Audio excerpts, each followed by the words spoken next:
अगर हम शेक्सपियर के हिस्ट्री प्लेस को याद करने की बात करें तो उसमें बहुत ही कंफ्यूजन रहता है, ठीक है। उसमें पार्ट हैं बहुत सारे, तो उसमें जो ईयर हैं वो भी नहीं याद रहते हैं।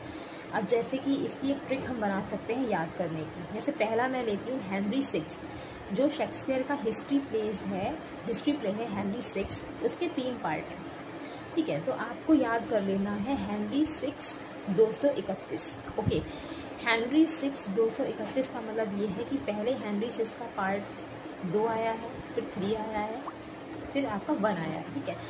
तो पार्ट 2, पार्ट 3 और पार्ट 1। तो इस तरह से आपको हेनरी सिक्स 231 याद कर लेना है। अगर हम इनके ईयर की बात करें, किस ईयर में आया, ठीक है, तो आपको याद कर लेना है कि 15वीं सेंचुरी के आसपास आए थे इनके हिस्ट्री प्लेस, ठीक है। तो वो तो याद करना नहीं बनता है, आपको याद रख लेना है 91, 91 और 92।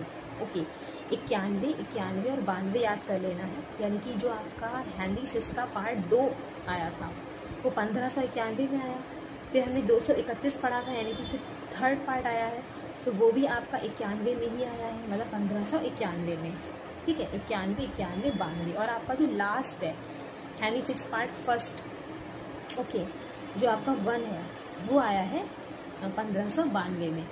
तो हेनरी सिक्स, इसके बाद 231 याद कर लेना है और फिर 91, 91 और 92, इस तरह से आप याद रख सकते हैं।